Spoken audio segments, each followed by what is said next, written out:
Shalom jemaat Tuhan, saya Pastor Yer, selamat datang di Kingdom Devotion.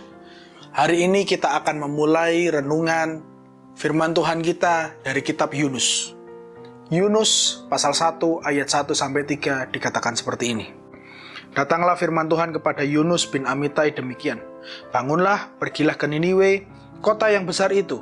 Berserulah terhadap mereka, karena kejahatannya telah sampai kepadaku. Tetapi Yunus bersiap untuk melarikan diri ke Tarsis, jauh dari hadapan Tuhan. Ia pergi ke Yafo dan mendapat di sana sebuah kapal yang akan berangkat ke Tarsis. Ia membayar biaya perjalanannya, lalu naik ke kapal itu untuk berlayar bersama-sama dengan mereka ke Tarsis, jauh dari hadapan Tuhan. Kita tahu bahwa ada dua kehendak yang ditunjukkan dari ayat ini. Di ayat kedua adalah sebuah kehendak yang datangnya dari Tuhan, di mana Tuhan berkehendak supaya Yunus pergi ke Niniwe untuk berseru di sana karena kejahatan kota Niniwe telah sampai di hadapan Tuhan. Tetapi di ayat yang ketiga adalah sebuah kehendak yang dimiliki oleh Yunus, di mana dia berkehendak untuk tidak pergi ke Niniwe, malahan dia pergi ke Tarsis, sebuah tempat yang jauh dari hadapan Tuhan.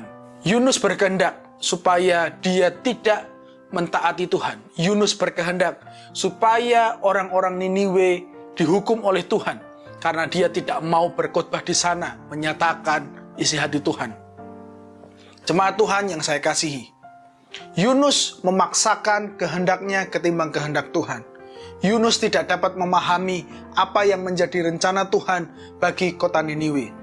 Malahan Yunus merasa bahwa kehendaknya lebih daripada kehendak Tuhan. Bukankah seringkali kita juga mengalami seperti apa yang dilakukan oleh Yunus, di mana kita merasa bahwa kehendak kita lebih baik daripada kehendak Tuhan? Atau malahan kita seringkali tidak dapat memahami kehendak Tuhan yang sedang Dia tunjukkan ke dalam hidup kita. Hari ini, mari kita belajar untuk mengerjakan kehendak Tuhan. Mari kita belajar untuk percayai kehendak Tuhan. Mungkin kehendak Tuhan yang kita terima beberapa lama yang lalu, atau kehendak Tuhan yang harus kita kerjakan hari-hari ini, di luar dari nalar kita, di luar dari rencana kita, di luar dari apa yang dapat kita bayangkan.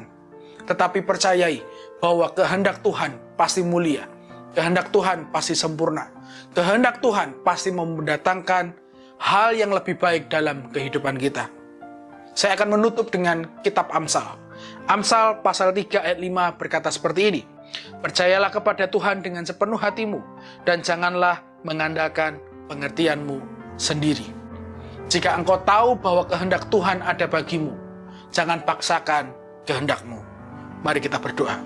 Bapa, hari ini kami belajar dari apa yang sudah dilakukan oleh Yunus, di mana dia memaksakan kehendaknya ketimbang kehendak Tuhan, di mana dia mau berangkat ke Tarsis, di mana sesungguhnya Tuhan berkehendak supaya dia berangkat ke Niniwe. Hari ini Tuhan kami belajar supaya kami tidak mementingkan kehendak kami, supaya kami mempercayai kehendak Tuhan. Mungkin kehendak-Mu tidak dapat kami bayangkan, mungkin kehendak-Mu terlalu sulit, mungkin kehendak-Mu Tuhan tidak sesuai dengan apa yang kami rencanakan, tidak masuk akal kami. Ajar kami untuk menjadi taat, ajar kami untuk mengenyampingkan kehendak kami sendiri dan mendahulukan kehendak Tuhan. Mampukan seluruh umat-Mu, mampukan kami semua ya Bapa. Dalam nama Yesus, haleluya. Amin. Jemaat Tuhan, mari kita mendahulukan kehendak Tuhan dan tidak memaksakan kehendak kita sendiri. Tuhan Yesus memberkati.